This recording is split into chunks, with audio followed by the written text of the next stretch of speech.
Hay un tema bien particular que puede ser eh, que merezca quizá un cierto desarrollo porque no se toma internacionalmente o no se entiende muy bien. Porque se habla de la construcción del socialismo, de un proceso socialista, y llama la atención el tema de, bueno, la situación económica, cuáles han sido los avances económicos que pueden decirse, de los cuales se puede decir o se puede, digamos, rastrear que hay prácticas o hay un cambio de las relaciones sociales hacia el socialismo. Venías hablando un poco de la organización obrera, venías un poco hablando de la organización de algunas experiencias de poder popular, pero digamos a nivel económico, ¿cómo se proyecta y cuál sería la situación económica de Venezuela? El compatriota Nicolás Maduro, el día domingo, participó de la 12ª Conferencia Nacional del Partido Comunista de Venezuela. Y él mismo, por su propia voz, sostuvo que Venezuela es un país capitalista. Pero no solo Nicolás Maduro.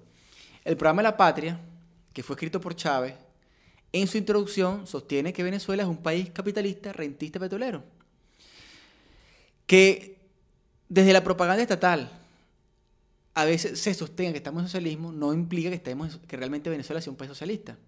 Porque el mismo Chávez, antes de desafortunadamente fallecer, y el mismo Nicolás Maduro, en su primer discurso como candidato presidencial, sostuvo que Venezuela es un país capitalista.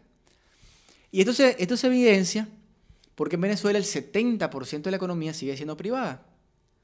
En Venezuela, la mayoría de las importaciones las siguen siendo privados.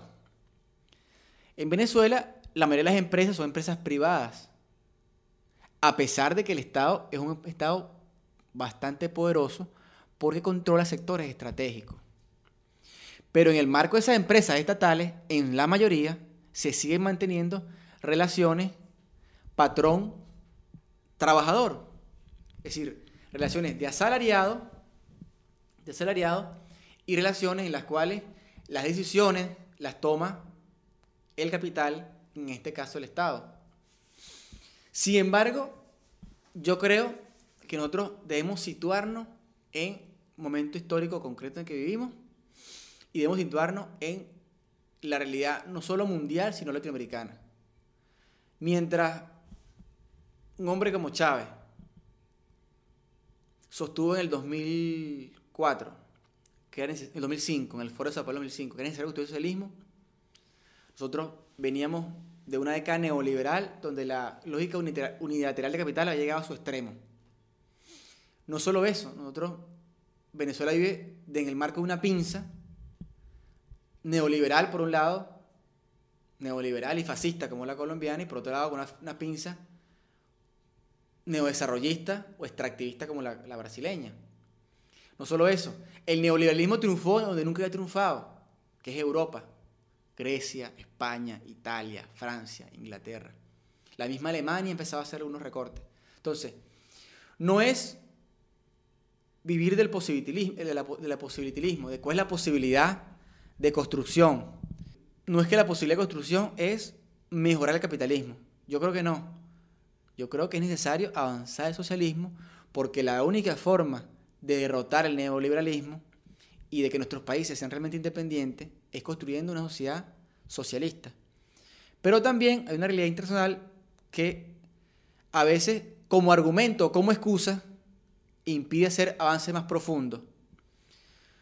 Yo creo que es por momentos donde el gobierno tuvo una aplastante victoria en octubre, donde es muy probable que tenga una aplastante victoria el 14 de abril y desmovilice a la derecha, sería importante tomar medidas revolucionarias, rupturistas, las cuales no sean solamente para avanzar el socialismo, sino sea para solucionar problemas concretos. En Venezuela padecemos algunos niveles de escasez de alimentos, padecemos la especulación de los sectores privados que controlan el sector alimentario. Eso solo se puede solucionar nacionalizando el comercio exterior. Que el Estado, con los dólares que genera la renta petrolera, importe directamente los alimentos necesarios e importe los bienes de capital necesarios para poder poner a producir el campo. Y eso sería una medida que nos avance al socialismo y al mismo tiempo solucione problemas concretos. Porque es que nosotros, y algo que sí aprendimos de Chávez, es que el socialismo o todo proceso anti-neoliberal y anticapitalista no es solamente porque lo leímos en los libros o porque es más humanista o porque es más bonito, no. Es porque realmente solventa los problemas de las grandes mayorías sociales. A veces uno en algunos países observa que hay que construir socialismo porque hay que liberarse, hay que emanciparse, hay que combatir la alienación del trabajo ante el capital. Sí, eso es real. Pero hay que construir socialismo porque sin socialismo la gente no va a poder comer, porque la tierra va a ser erosionada. Hay que construir socialismo porque el socialismo es lo único que nos garantiza hospitales públicos. Hay que construir socialismo porque es lo único que garantiza que de verdad el campesino tome la tierra y pueda producirla. Hay que construir socialismo porque sin socialismo seguiremos teniendo burguesía lumpen, compradoras, que lo que hacen es importar y vender en nuestros mercados internos. No tendremos de verdad empleos formales para los trabajadores. Entonces, yo creo que sí. Creo que victorias como las que consiguió el camarada Chávez en octubre y victorias como las que va a conseguir el compañero Nicolás Maduro por todo el apoyo, porque Chávez lo colocó en ese espacio, deben permitir que no se sigan tratando de solventar los problemas de la economía capitalista venezolana con medidas paliativas, sino con medidas estructurales. No sé, digamos, es difícil plantear el discurso, digamos, si bien el discurso de la derecha a nivel continental suele ser bastante parecido, para el caso de Venezuela siempre como que uno tiene ciertas reservas cuando por lo menos lee la prensa argentina, de la derecha y no tanto, también de la izquierda, cuando plantea ciertas limitaciones al proceso y uno trata de defenderlos, digamos, algunas cosas que por ahí no son tan defendibles, ¿no? En términos políticos, económicos y de la construcción que uno querría que sea Venezuela con todas estas limitaciones que vos marcabas recién.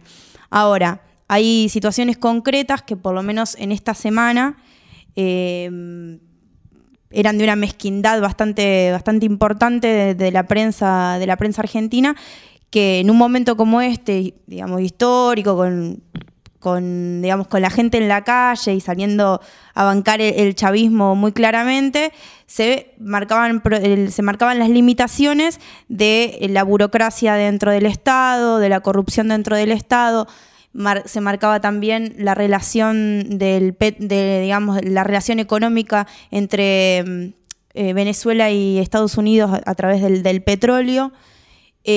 ¿Cómo vos ves esto, digamos, estas limitaciones en un balance histórico? No, yo creo que es normal que la derecha ataque un proceso como el venezolano. Y más en un momento actual donde grandes sectores del pueblo están todavía acompañando al presidente Chávez en Capilla Ardiente, colas enormes de más de 16 horas para poder verlo. Es normal, pues, ¿no?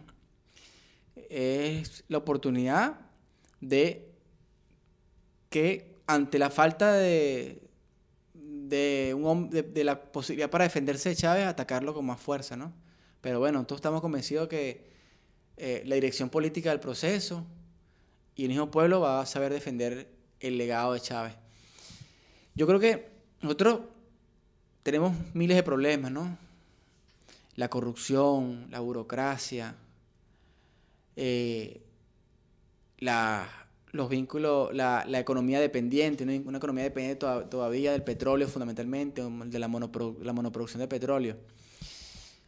Eso es innegable y es necesario combatirla, pero pensar que la derecha no observa las consecuencias y no las causas de por qué ocurre la corrupción, por qué somos países periféricos dependientes, monoproductores, primarizados.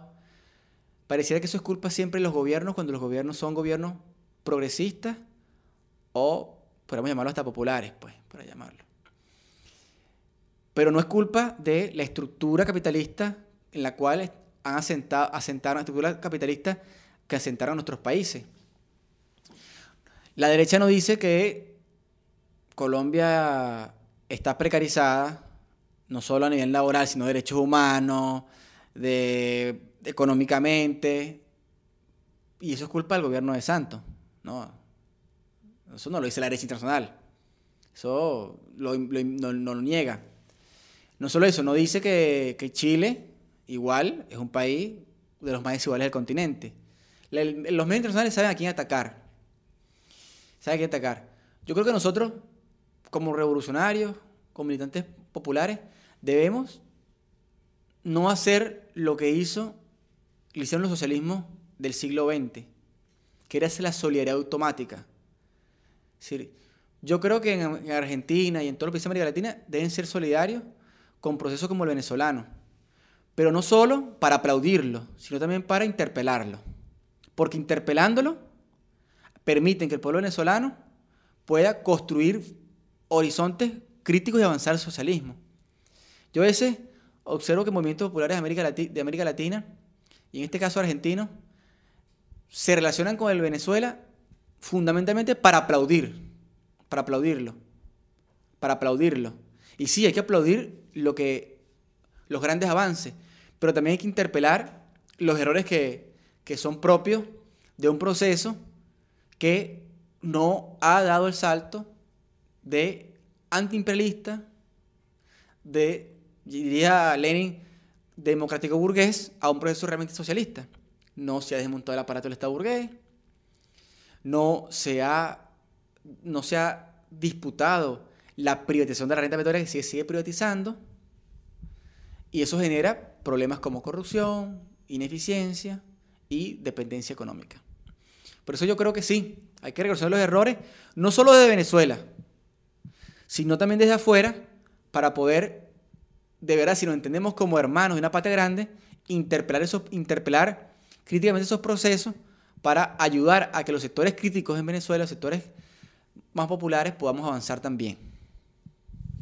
Desde el alma me dice el oso, el chofer, compañero, me dice, caramba, ya usted parece de aquí. Y le digo, perdóname, le digo, no solo que parezco de aquí, yo me siento de aquí, de La Plata, del Río de la Plata. Me siento como un argentino más. Y tiene que ser así. Ustedes deben sentirse como venezolanos, como venezolanas, como bolivianos, como bolivianas, como uruguayos, como paraguayos, decía Simón Bolívar. Para nosotros la patria es una sola. La patria es nuestra América, la América Latina, caribeña, como cubanos, como dominicanos, como colombianos, como ecuatorianos. Esta es una sola patria.